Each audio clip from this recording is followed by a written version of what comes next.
Hey, this is Dave. Say I'm out by a lake and I'm going to practice kayak camping at a primitive site using a hammock and test out my gear. I did some reconfiguration. It's a nice day today. Tonight the winds are supposed to pick up.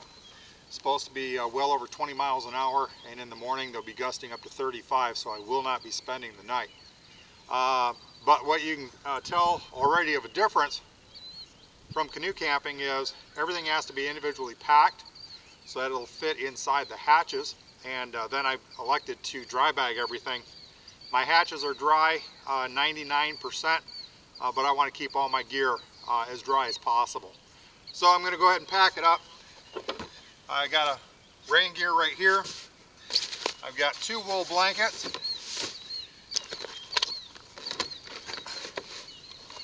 Got an entrenching tool. Pair of sleeping bags rated for 40 degrees, hammock with ropes, and my tarp. So as you can tell, I'm going to have to repack that. Just did that real quick, but it's all going to fit in there and it'll be nice and tight. In the front hatch, I've got my emergency medical bag. I've got my water filter, water pump. Got a second hammock with ropes. Got an emergency survival kit right here. Some clips. My thermal barrier for winter camping. My cook kit. Canteen. And a pair of cutting tools. That's a machete and a folding saw. That's it. I've got my food bag that's going to be on my back, and I'm going to keep the water in the hatch that I sit in right behind me because it weighs a lot.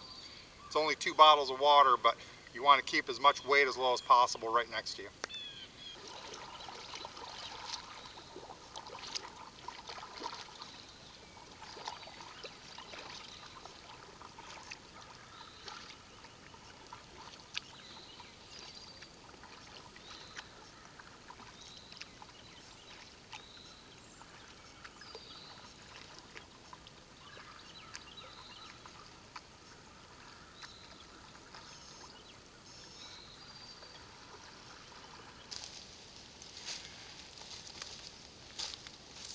Well, I've arrived at the site and got the boat up on the shoreline here. It's pretty darn muddy.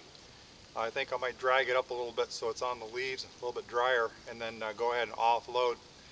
The boat itself weighs about 60 pounds, and the gear that I've got in is probably shy of 16 pounds, and then you add the food and the water is probably close to 20 to 21 pounds. So we'll go ahead and take care of that part of it, and we'll pick up with you when we get up the hill.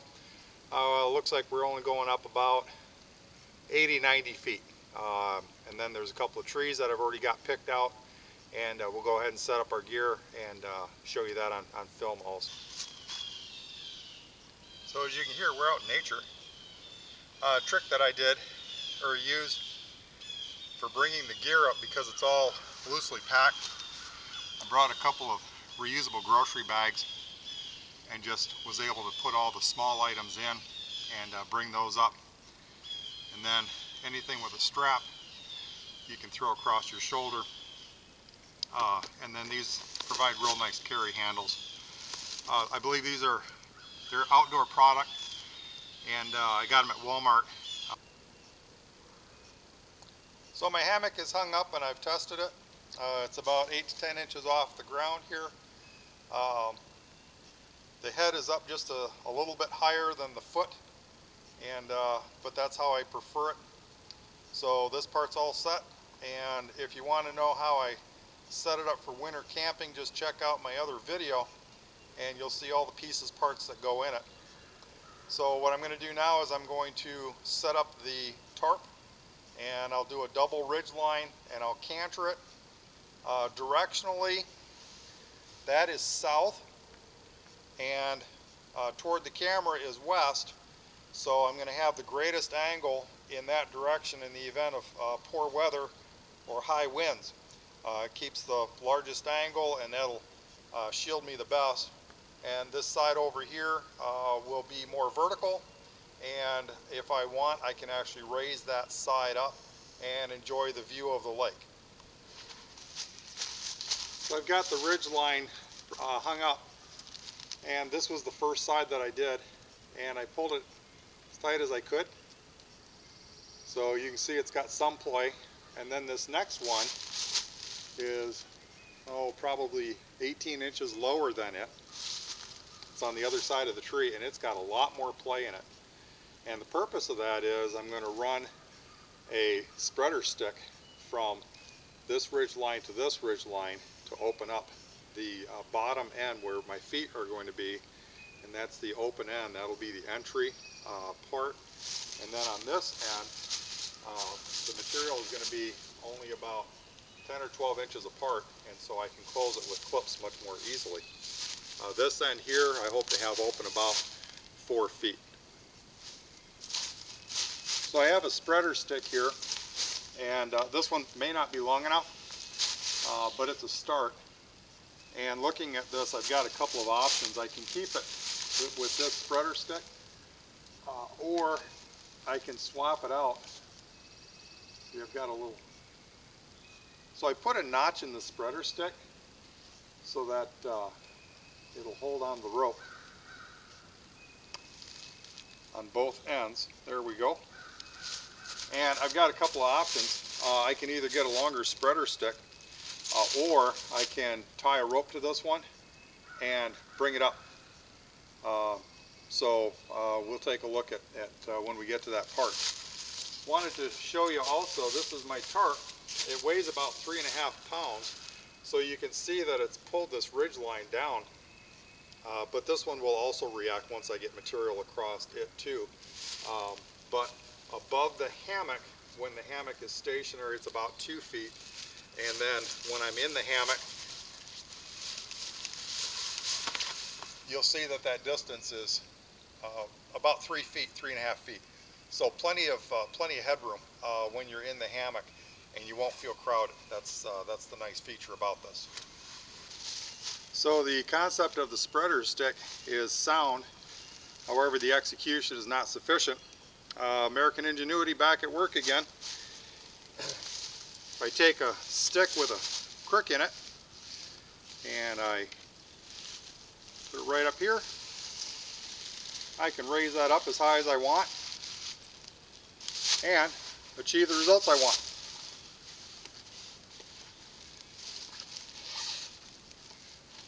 So, minor location adjustment here.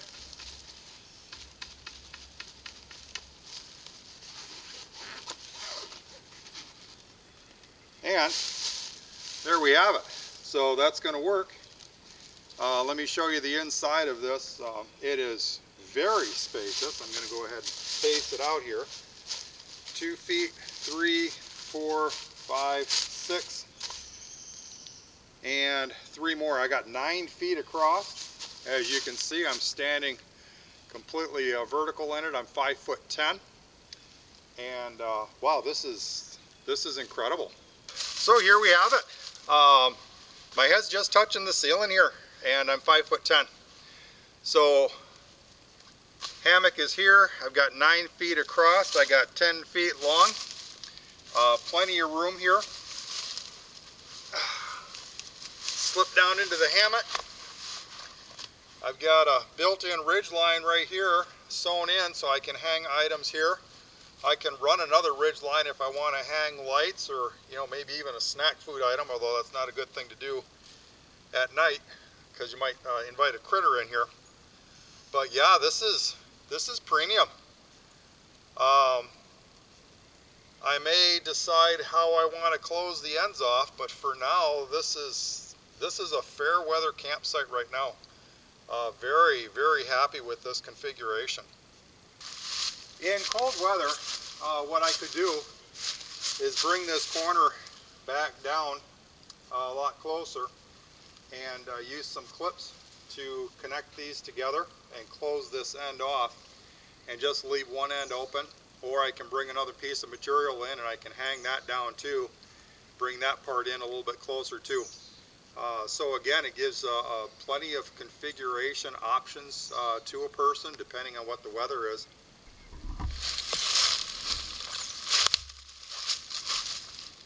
I just wanted to give you a view of the other end of the tarp. So this is it. And actually I don't have this tied off to the tree yet, but I would do that probably in 6 or 7 points. Just run a rope around it, lace it, and then hook it around the tree and do the same thing to the other end. It's an absolutely gorgeous spot here.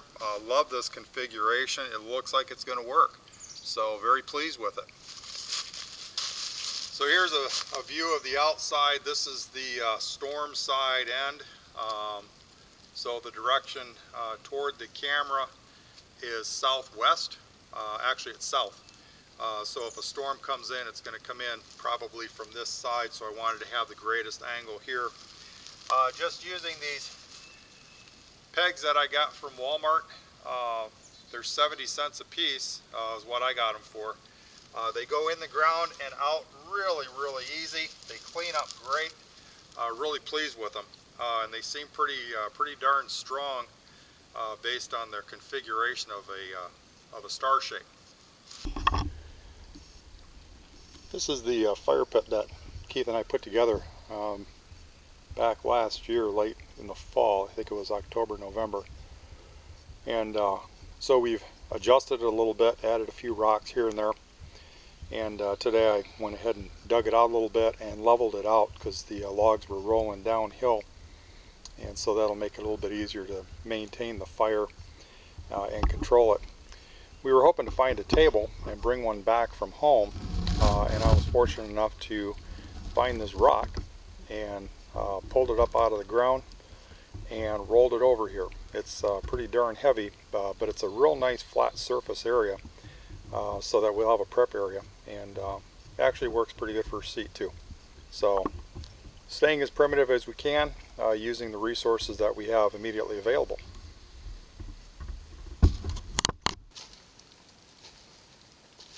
I'm down here in the creek bed. It's about 70-80 yards from our camp. This creek feeds into the lake. And Keith and I were exploring this the last time we were out, about a week ago. And I noticed some flat rocks that might service us well over by the campfire, so I'm going to go ahead and haul them back up the hill.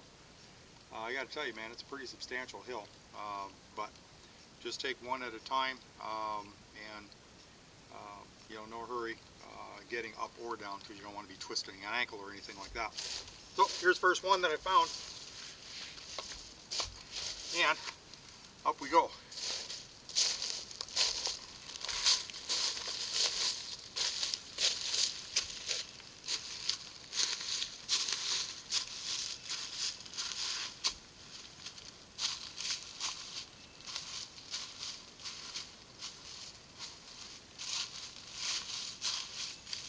Just on my way down again. Inside the leaves you can't see where the rocks are, so you need to step pretty careful.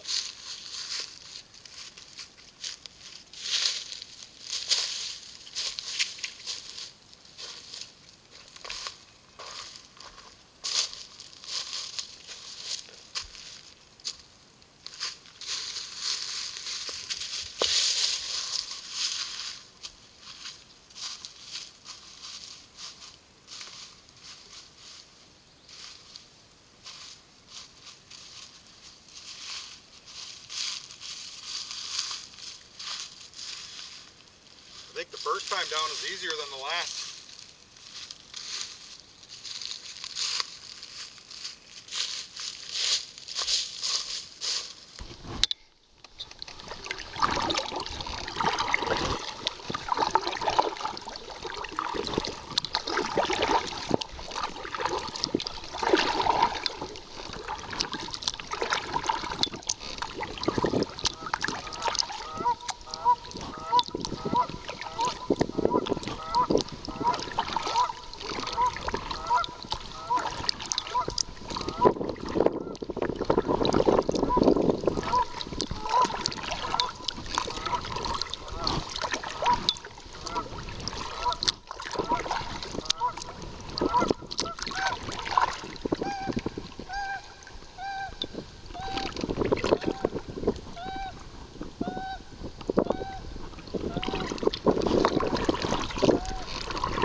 going to make our way across the lake. The winds are just beginning to pick up. They're gusting at 10 miles an hour, steady about 5 to 7. And we're headed southeast toward that shoreline, and the winds are primarily out of the south. That shoreline will give us the greatest protection from the wind. So we'll just go ahead and cut straight across the lake here. And then we'll have a very calm paddle on the way in.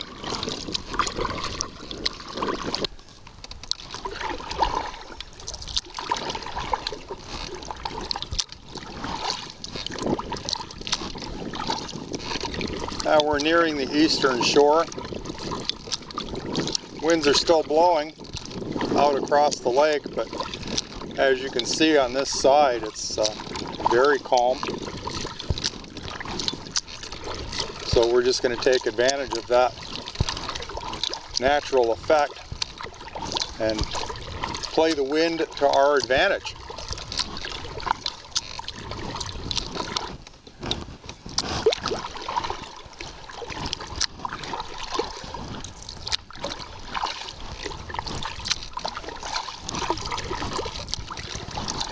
Yeah, we're about to the boat dock.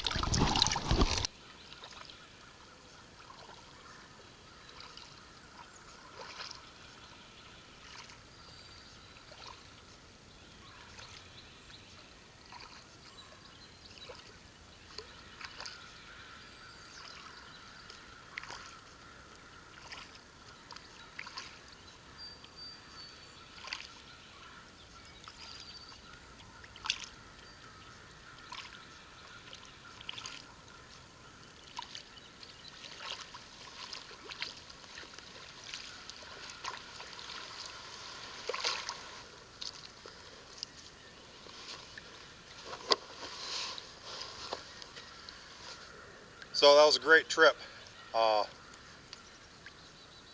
Still pretty nice out, and real fortunate for that. So enjoy camping and be safe. Check the weather. Check your gear before you go out. In my case, if there was an issue, I have the opportunity to hike back out. It's about a 3.5–4 mile hike. So always have a backup plan. Leave contact information of where you're going and when you expect to come back with somebody that you trust. And in an emergency, they can send for help.